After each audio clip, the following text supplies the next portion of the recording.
Hello and welcome to AAA Wargaming. So here's going to be the second battle report at the Masters Open, and it's number 12 of the channel. So in this battle, I was playing. Quick recap: last time I played Matt Pell and his Warriors of the Dark Gods. I lost 18-2, so I was sort of bottom third of the tables at this point. And I ended up playing Darren Williamson, who I played in Tech.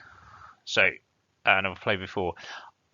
Something ironic, I did make the joke with him just before I started the game against Matt that I would see him in round two. So prophesizing is part of my skill set now. The game was frontline clash, so standard deployment, and then secondary objective breakthrough. And when I go through his army, I'll see why I thought he definitely had an advantage over me in this objective. And just Empire Sunstorm is one of those armies that I don't quite like playing. I think that's the Sylvanov thing with me. I don't have a lot of shooting. He outshoots me, so if it turns up, it goes very badly for me. And because of the way Darren's army works, there's a few things that just mitigate the effect of the avatar as well and make it quite dangerous for the dragon to start moving around. So it can be quite restrictive, but good fun game, and let's go into it. So my list there, I've won through in the last battle report. So if you want a more in-depth thing, but for this game, the key thing was going to be the avatar and the steam tank. It always is. It's my one thing that can go against it. The avatar, because of the magic, has a definite advantage. So I think Druidism is going to buff that far better than Cosmo buffs the steam tank, and just fundamentally it's better. So I think I win overall. It's if I can kill that before the dragon Imperial Prince, which I know he runs, comes in. So that's going to be quite key. The BSB is going to be quite key. He's going to have a lot of shooting. There's going to be a lot of panic checks. So I just need to make sure that my fleas and my are not going to take it too far away. So that was going to be quite important. My big unit of Dryads for that scoring and breakthrough. I think they're one of the few units that could do it for me, because the small unit maybe, but I just think he can shoot it off too easily, and the archers are pretty much pointless on that. And then the Kestrels. The Kestrels have the ability to get into his lines, especially with Banner of the Silent Mist, which is still not there. I don't know why I've done that, but there is a Banner of the Silent Mist there. So I've got the soft cover and hard target that just mitigates small arm shooting. So I get in, I can start hunting his wizard, and that's going to be quite key. In terms of his list, he's got a cool dragon, Imperial Prince with Crown of the Wizard King. So this is the one that once he's hit, he wounds automatically in his AP 10. So even my avatar only gets a 5+ Aegis unless I get the Healing Waters Fortitude at 4 up on it. So it's going to be interesting there. The only thing is, it is on a dragon, so it's not steadfast. It's flying light troops, so there is something there. He's got his standard marshal with black steel, and it's going to go in the Imperial Guard. On this note, for some reason, Darren had told me this, so it's my own fault. I thought the Imperial Guard had great weapons for most of the game. The time I realised was when they were in combat, and he went, "Oh no, they've got a short sword and board," as I said, and I was like, "You did." So I completely forgot that, and I played most of the first half of the game thinking they're great weapons. Bit of a stupid thing. I don't know why I thought that. I'd read another list, and they all seem to have it. I just assumed. So bad on me. But when you couple this with Arcane Shield, so that's got distracting on his Arcane Engine, that's really quite good as well. And then he's got just look at his character, he's got lots of magic, it's quite good, and it supports the dragon really well, and the tank with Cosmo Master, because you can either do Unity Divergence or Touch the Heart. He's then got a big unit of infantry that can either block or go up a flank and get the objective. 2 units of crossbows, which are going to be painful. 2 state regular militia that last time we played I just could not kill them, so they're quite painful, but they're just cheap and they'll plink wounds. They're quite good for that and just getting in the way and giving his Imperial Guard space. 3 Knights of the Sun Griffin.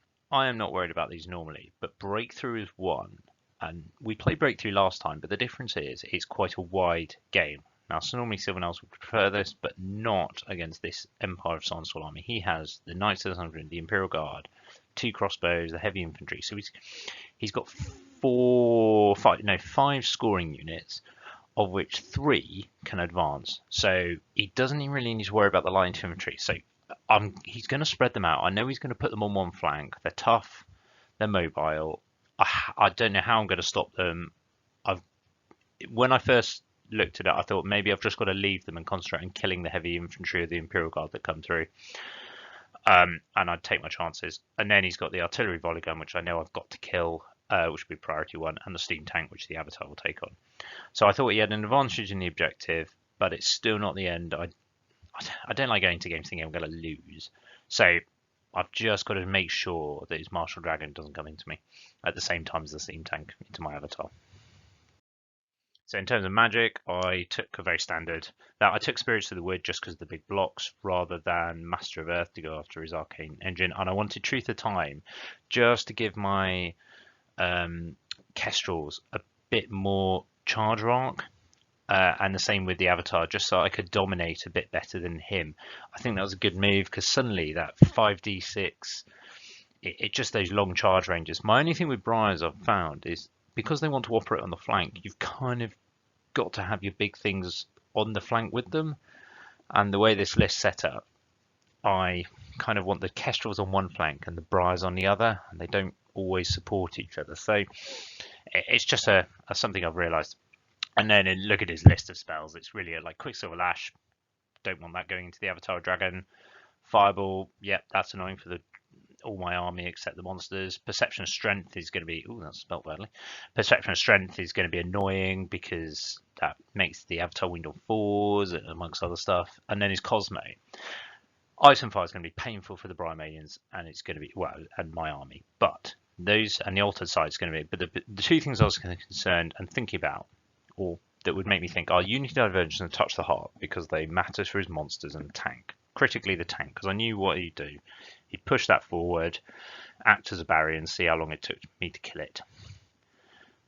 I would, in this, I've come to the conclusion that you stop Unity of Divergence and let Touch the Heart through, because in that turn, he then has 2 turns where he only has a 5-up save, rather than 2 turns where he has a 5-up, 5-up, which, if he's rolling well, might as well be a 2-up. I mean, Sylvanels know that better than anyone for our 5-up Aegis.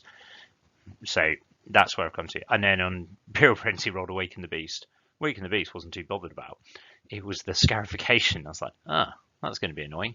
So suddenly this Imperial Prince I thought he was going to use really, really aggressively and just try and get him into combat where he can be safe.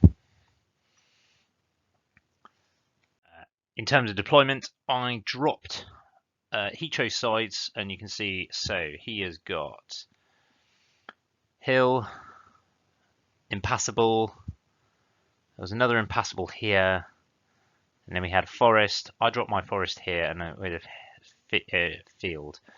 He dropped for this side just so we could use this hill for his artillery, for his volley gun, and just dominates the centre, and basically blocks me advancing on this side. I was quite happy with that. I was like, okay, cool. I don't really mind that much. I put my Forest there just in case I can drop that and push in the centre and use my Dryads and just keep it quite central and pushing that way. So it also gives me some cover fire from his light infantry as I move forward. And then I deployed Esso. My plan was, I thought he was going to have something on this side, but not big, so I put the Brymadians on this side, the small Dryads there, just to keep my scoring wide. Sentinels here, because I thought this is where he's going to put his volley gun in everywhere, so I had the Archers in the centre, Sentinels on the right, and then the Avatar could go either way. Dragon here, probably going to be sporting around this side, with the big Dryads pushing up in sort of this direction. Kestrels, I had a look at it, I thought the obvious place for him to put his Knights of the Sun Griffin is on this side, because you've got the 2 Impassable here and he just runs above there. So I thought I'll put the Kestrels there with a Vanguard, they can redeploy, and the Heath Hunters there, because I can use the Heath Hunters as chaff to trap him and then countercharge, and the Kestrel Knights are quick enough to come back, and then I can just delay in the centre a bit, or push through. So that was my plan. So my plan was push up in the centre, create a blocking action here, and see if I could push around here to get my Dryads up into this side. And that was the plan. This is how Darren thing. So this I didn't expect, and that was I thought was his best move. He identified that I only had a small unit of Dryads, Briar Maidens, and stuff, and if I wanted to take this unit on and stop it, I've got to redesign where I go. So that was really good. So it is heavy infantry on that side with halberds, some light infantry unit. His volley gun, his Imperial Guard with the buff wagon behind, militia, another unit of light infantry with his Cosmo Master there, his Imperial Prince Dragon, his steam tank, is Writers to come forward, Militia, and then the chicken knight thing, Knights of the Sun Griffin. There, I think it was a good deployment. The only thing I'd say is his dragon. I don't understand why he doesn't put his dragon forward, because I've got nothing shooting wise or magic wise that really can do it damage. I have to kill. I'm probably going to kill that in combat. I haven't got enough poison shots. The Briarmaiden is only 12 inches. They're no threat, and the Sentinels. It's 8 shots. It's probably not going to kill him. So he has the ability to withdraw, and I just think he should have deployed up on the line, deployed more aggressively, and zoned me a bit more, especially with Awaken the Beast and all these other magic. That's the only thing I think he did wrong, because in my turn, it allowed me to advance actually not amazingly aggressively, but aggressively enough that I could start dominating. So what I thought, I was like, okay, I can't stop this, but I need to bring my avatar back across to deal with the steam tank coming down here. So what I did was I moved everyone up here so that these two were definitely in range of that, because that's what I wanted to go after. I moved the Briarmaidens back around here just so they could support the center and get some spells off, and the avatar here just to look down the steam tank. Move these forward here to start taking out the chaff, and move the Dryads forward. And this side, I'd moved the Kestrel Knights here so I could either go for that or stop him down effectively. I've stopped him scoring, and I haven't really lost anything. They're still out on the flank. They're not in threat of being shot that much, and it just gives him a really bad choice here. Because I can still go for them if they come forward, and then turn around and take the Sun Griffin. So I kind of blocked him on this side. My only risk at the moment is I don't really have an answer for these. I've just sort of accepted I need to get my Dryads into it. So this is where you can see I'm actually starting to angle away, and that's where I'm thinking they're going to go. Anyone who's played rugby would see it's basically I'm going an inside to out down that side there. And I think that was a good move, but yeah, we'll see how the game goes. In shooting, that was my rolls on these guys. So I've got 3 6s amongst others. I basically blew the tank up in one go, the artillery. So very lucky for me between these two. So that's gone. And then with these 5, I shot off 3 of these. So shooting was going really well. As you can see, this is potentially sort of into next turn, but it is really, really good. Empire Sun still turn 1. As you can see, he's starting to move up his infantry on this side, and everyone's just starting to come forward. His steam tank didn't roll that well, but he's now got clear shot at the avatar. So yeah, he still hasn't been aggressive with the dragon. I don't get this. He could fly forward, use his breath weapon here. He could dominate this. I mean, I'm not. If I send my blade dancers into a dragon, he just challenges out and eats my characters one by one. So I'm not entirely sure why he does that. I realised later it's because of his leadership. It's panic checks. So I think you've got to find a way of having something else as your general. And that may be difficult now the changes to Crown of Autocracy, but it just you really want to play that thing quite aggressively and go after people, because then it's just something that coming down my flank will slowly eat through my army and then come in at a critical moment. On this side, he's moved up his Writers on this side just to be chaff later to get them outside and give my Heath Hunter some choice, and moved up his Militia, just start picking off of my Writers. In Magic, yeah, I lose 3 Sentinels, and I think that was either a combination of Magic and shooting. I lose a Dryad to the 2 Writers, and then I lose a Blade Dancer to there. That was definitely shooting. So Blade Dancer, I think it was these ones as well. Critically, the tank hit my avatar and caused 3 wounds. So well done, tank. I didn't save it. Yeah, but as you can see, I've put my dragon behind because I thought he might do this. So he can't shoot the dragon. He's got to choose the avatar, and I'm quite happy healing the avatar as we go forward. But overall, I don't think I'm in a difficult position on the left. I think I've got an advantage. I'm pushing up. I'm in the right places. On the right, I still don't think I have an answer. Maybe at this point, I should have just started shooting them with the archers and then brought the blade dancers across to threaten them early. Because, yeah, that was what I should have done. I do this charge. It's a long one. I needed like a 10 or something ridiculous, and I rolled 2 6s and a 2. So I'm into the Knights of the Sun Griffin with the Kestrels. This is another bit of very good luck. I couldn't have asked for something better than that. So those kestrels are going to go through them, and then I've got 4 more turns to come into his flank and start being quite aggressive. In this side, you can see I've chaffed with the Heath Hunters, given myself some time. I've moved the Avatar of Nature up into here. This was my mistake. Thinking about it, the Blade Dancers should have come across here, and I should have looked there. Because if the Blade Dancers go in and defeat there, suddenly these guys have a clear route down, and it splits these. So I think that's with the Empire. You really need to split them sideways. And it was one of the things I was looking at this. This was my first big mistake. Other than that, I brought the dragon across to use the breath weapon on the Riders on the left. He's still in range of the Avatar, so I can start getting that.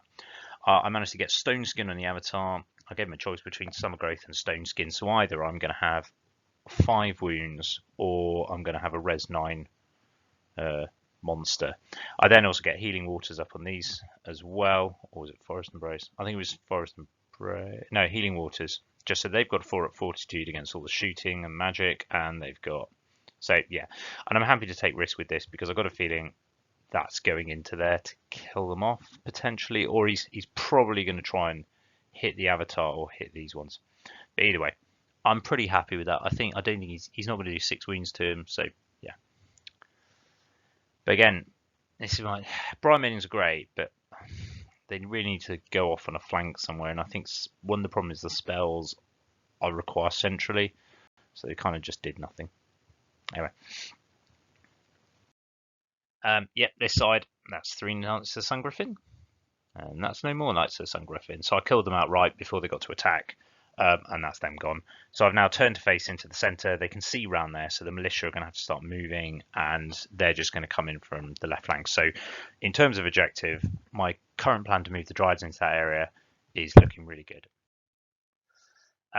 In Empire Sunsword turn 2, I didn't get some great pictures of this. So he's got Altered Sight on that unit, but otherwise he's just shuffled around. He shot the tank off with a combination of breath weapons and stuff like that, but he has started to move the dragon up behind the tank a bit more aggressively. So I'm just thinking this is my advantage. I can throw the Avatar in and that's it, it's gone. So pretty happy with that. He does shoot the Avatar again, but only does 1 wound.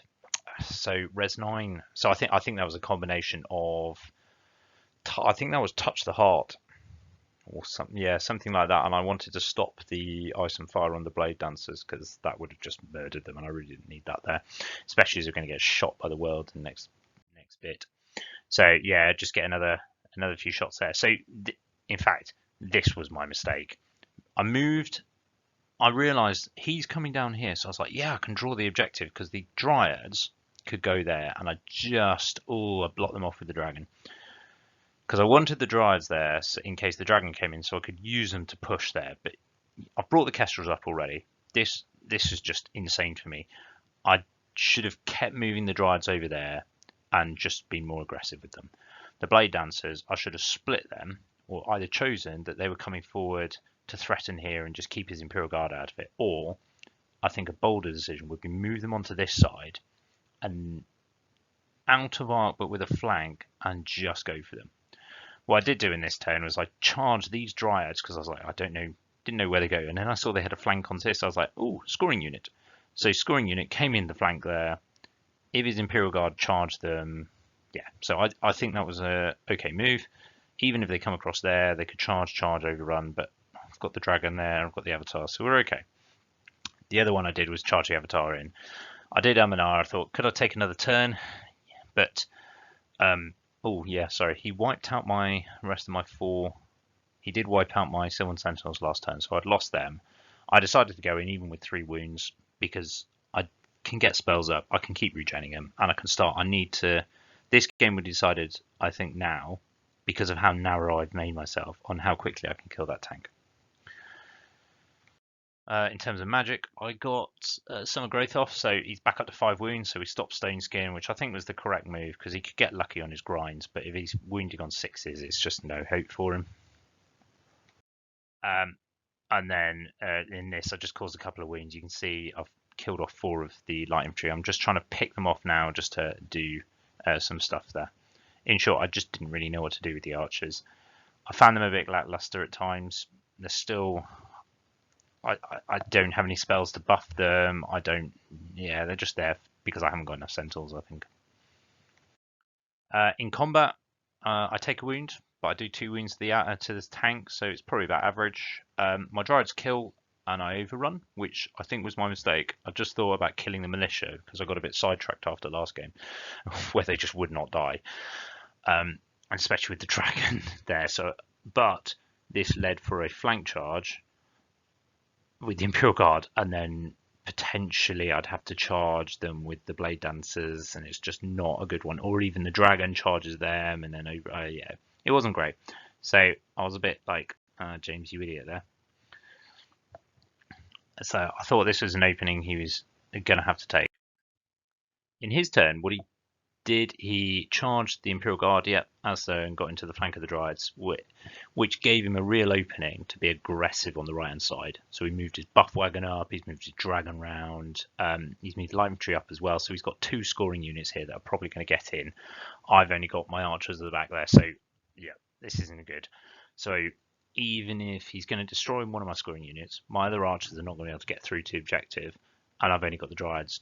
I haven't really got a hope of killing this unit properly unless on my Dryads and Briar Minions get lucky. So I think, yeah, this was a good move by Darren. Otherwise, he's just blocking with his militia and just holding stuff up here. I think he bailed his mage up by this point to here because he's protected from the archers. I can't see him. I haven't really got that many shooting weapons, so he's still okay. In combat, I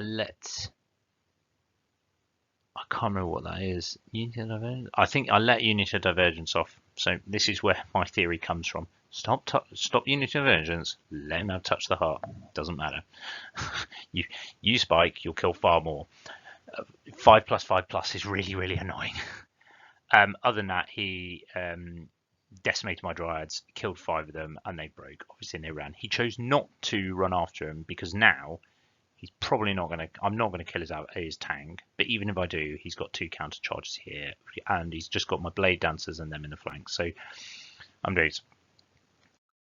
Now, what I thought here, I thought this is the end of my turn, so there's some spoilers. But what I was thinking was I could charge them into there, and he'd tear it off because his BSB and his Drain are all out of range. And I was thinking I was being quite clever, and then my Dryads have got a clear run in from this. Yeah, that didn't quite work because the dragon failed. No, yeah, standard shoot and the dragon failed the charge. So my Dryads are now blocked because I can't get it. That pretty much screwed me. I can't get to the objective at all with this side. I'd also charged I thought about charging I charged the Blade Lancers in there, and that was pretty much a dead cert. I wanted to block the Imperial Guard because I didn't want them coming in here, and I just thought if I get enough spells, I've got 2 wood spells, so I can get it on them and keep them stubborn. And I still thought they were a great weapon Imperial Guard. I didn't want great weapon Imperial Guard going into the flank of my avatar. If I'd known they were sword aboard, bring it on. And even if your general goes in. So I wouldn't have charged here if I'd known that. Because now I'm lining up for an impact hit. Oh yeah, it was just not clever. Because of the way it was, I was like, I worked out he's got only 4 wounds left. Admittedly, he's got a Unity Divergence. I made this mistake. I should have charged the Kestrels into his Imperial Guard. Because just with a flank, I just would have chewed through them quicker, and it would have done that. Because the Kestrels also are just taking hits at this point from the tank and just offering combat res. In terms of magic, I get Stone Skin off on this guy because I think he's coming in at this point. He stops Summer Growth because he's on lots of wounds, but he lets this one through because his yes, the dragon is effective, but not his Sonstall guy because he obviously wounds automatically. So this is going to be problematic. The other one I wanted to get off was Forest Embrace on these. I didn't get any spells off on the Blade Dancers. And in hindsight, that was another mistake I made this turn. I should have made them the priority. Ensure they have woods around them or anything, and I should have just concentrated on that. That would have been an absolute game changer, I think, if I'd done that. I prioritised the wrong combat, and that was partly because I'd charged with the dragon, and now my druid was totally out of position. So what I should have done instead is move the druids forward, dragon back over to somewhere here, and keep buffing these two with the rising, make him choose, and that would be it. As it happens, I do a lot of dues. I do 3 more wounds. It's surprising when you use divergence, but I needed like 1 or 2 more or something. If I'd let him have touch the, we worked it out. If I'd let him have touch the heart, and I'd stopped unity of divergence, I'd have killed him this turn. And then my kestrels would have overrun into the Imperial Guard. So I'd have had 6 kestrels in the flank, and that probably would have decimated the unit if I'm really honest. With all those attacks, there wouldn't have been many left. They wouldn't have had parry in the flank. So yes, I think, yeah, in hindsight, that was a bad move. Because now I did do a lot of damage 8, but I didn't choose +1. I didn't choose 3+ Aegis. I don't know why. Don't ask me. I think because I was worried I needed it on the next turn when his impact hits came in.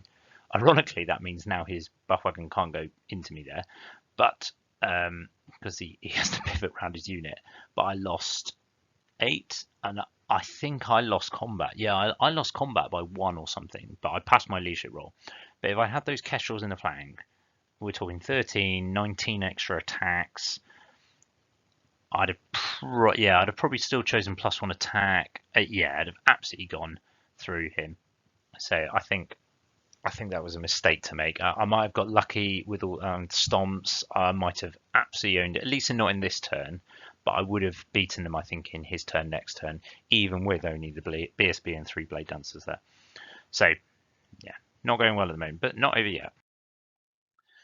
In his turn, he made a really good move. He charged the dragon into there. He didn't get sucked into the blade dancers because this is where his target is. Yeah, and that's going to be quite painful. He's moved his buff dragon round just to counter charge next turn in case these are still here. And he's pushed his light infantry there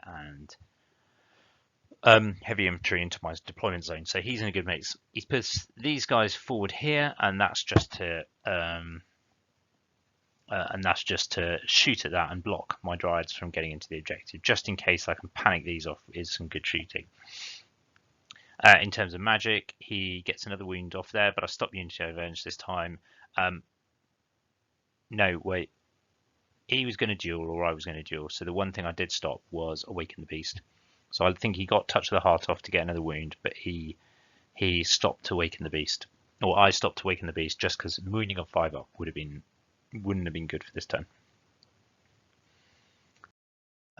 In combat, I lose the remainder of my blade dancers, but I kill more of him.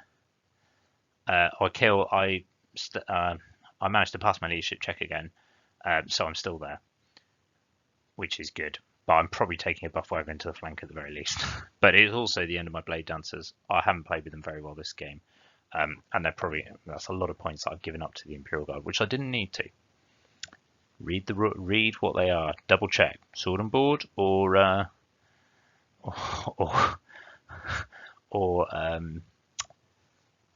great weapons. Yeah. In combat, I don't die. I think Darren rolled quite unluckily, badly. So that is that. I do put a few more wounds on his steam tank, but it's a bit of a fluff fest and no one really moves anything. So Sylvanov turn 5. We called this the last one at this. So I moved my archers forward. What I wanted to do was seeing if I could block here and whether I could get into that deployment zone. I don't think I could by this point. I think I'd worked it out that I'd lost. So what I wanted to do, I tried to move forward as much as possible. My plan was to move forward, see if I could panic them off, and then flee from that charge and just keep going that way and hopefully bounce through. By the way, what I did is charge my Briar Maidens on this side because he didn't challenge last turn because he didn't get Awaken the Beast off and get Scarification. He knew I was going to go for the steam tank. He's like, okay, go for the steam tank, and then next turn I'll get Awaken the Beast off and we're good. I charged the Briar Maidens in here, which is crazy, but they've got a champion. So if I challenge, the only one who can accept it is the dragon. So I protect my avatar and I get another turn of killing the steam tank. So I think I'll do it on this one. He's got 2 wounds left. I've got all the attacks in the world so I can kill him off. I haven't got a plan for my Blade Dancer, but I did notice, I was like, if he challenges, yes, that's bad. But if he doesn't challenge, I reckon I could win combat because I'll kill a lot of them. I'm a BSB and I've got a 3-up ward. So yeah, that's what I do. So I think I can survive. So this is what happens, and the steam tank does 1 wound to me, but I kill it. So that's good. So we've got rid of the steam tanks. That's a good amount of points. So I'm really happy with that. Unfortunately, he does kill my champion. I just couldn't make it 4 pages. I was kind of hoping that maybe the champion could survive there, because then the avatar could turn around. Doesn't really matter. Take time to heal wounds, and the kestrels could get into the Imperial Guard and finish them off. Well, no, yeah. In terms of the rest of it, I did kill quite a bit off here, but not enough to cause it caused a panic, but they stayed, partly because they were within 18 inches of the general. So it was a leadership 9. So now look at it. So I reckon I was on reasonable points here and it was a good time. But then what I didn't factor in was this. So he charged there with his heavy infantry, who are still in the deployment zone. I flee. I flee all the way over here. Great. That's where the archers are, and they're fleeing. He's got his light infantry there, so he's got 2 in my scoring zone, I think it is. Well, it doesn't matter because I can't get my drives in. We've decided turn 6 isn't happening. And we were rushing at this point. He charges his buff wagon in here into the flank of the Briar Maidens. I've got no champion to challenge or there. So I've got them going into there. I need to hopefully make some 4 pages and save. And this guy is going to probably kill my 1 wound avatar. Not good. The Imperial Guard are probably going to kill my BSB. But yeah. So he concentrates and he managed to get to Awaken the... I make a sacrifice here and I go, okay, he's probably dead. So I let Awaken the Beast through in order to stop any buffs on this unit and this unit. He then gets Perception and Strength up on this guy's as well. So there's just not some good thing. So he's won the objective, and I think this combat, he blows through my unit here with his thing. It just wipes them out completely and will overrun. You can see where this is going. He kills my avatar with his Imperial Prince, and then he overruns. So if we played turn 6, he would have turned to face and we'd have had some combat. His buff wagon overrun straight into the archers. So that's another. So it's not just, it's 360 odd points for the archers plus 300 for the Briar Maidens. So he's done 660 on there. Plus the avatar is another 800. So I've lost nearly 1500 points just on that one thing alone. So well played from Darren setting that up. And then, yeah, so this is the end of the game. We didn't do a turn 6, but effectively he's dominated the board. It was a really fun, bloody game. I'd say I made 2 mistakes. One, put him not reading the rules and put my Blade Dancers in there. I think if I'd known that, I'd have gone, okay, you can take on the avatar, or I think I'll win, and I'd push them over here to deal with these guys. The other one was putting my Kestrels into the steam tank. I didn't need to do that. I think moving them around another turn to threaten his mage, and then coming into the and threatening the Imperial Guard would have been quite good, or offering a good counter charge. Making sure the Dryads actually got into the deployment zone. That was poor planning. I did not see that charge going the way it did, because when the dragon failed the charge, I couldn't charge with the Dryads or get them past. So I should have concentrated on the objective and just move the dragon around and make sure it was in the right place to do its primary role, which is wizarding. I think the other thing is, if I'd realised that they were sword and board, not great weapon, I'd have used the dragon more dangerously. I'd have gone absolutely for the Imperial Guard because of breath weapon, thunder stomp. Yeah, I think I keep him in the fight, and that works really well. So I should have done that. So, lesson learned: read the rules. Right, scores on the doors. So he got quite a lot of my army. When you think about it, he's got the Avatar, the Sylvan Archers, Heath Hunters, the Blade Dancers, the Briar Maidens, and the Centaurs. He did not get the BSB. The BSB, I love this build. I so hope the points update doesn't change it, but it's especially against Empire Sandstall. It just absolutely is threatening because you can't put chaff in the way, you can't put shooting stuff, 2 ether icons, and Hero's Heart because it just sits on a 3+ Aegis and just pumps out 5 strength 5 AP3 attacks. It's lethal. So, I mean, he didn't even want to put his BSB in there because there's every chance I kill it into a challenge. I'll tell you what, I'm not happy with my poison shooting at the moment. It's not enough. They do well every now and again, but they're not pumping out what I want. Though maybe I'm expecting too much of just 8 of them. So it's a thought, either I drop it for something else or do something different. And the Briar Maidens, 2 games, maybe it's too early to tell, but I love the models, but I think they're not quite bringing the stuff I need. And then, yeah, Darren, you can see, he did me on points in that last turn, losing most of it. I could have got full points for the Imperial Guard at some point, I reckon, if charging the Kestrel Knights on turn 6 and then overrunning out of the way.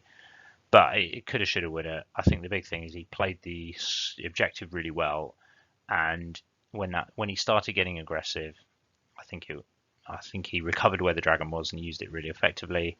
But I did pick up some points, so I'm pretty happy with that.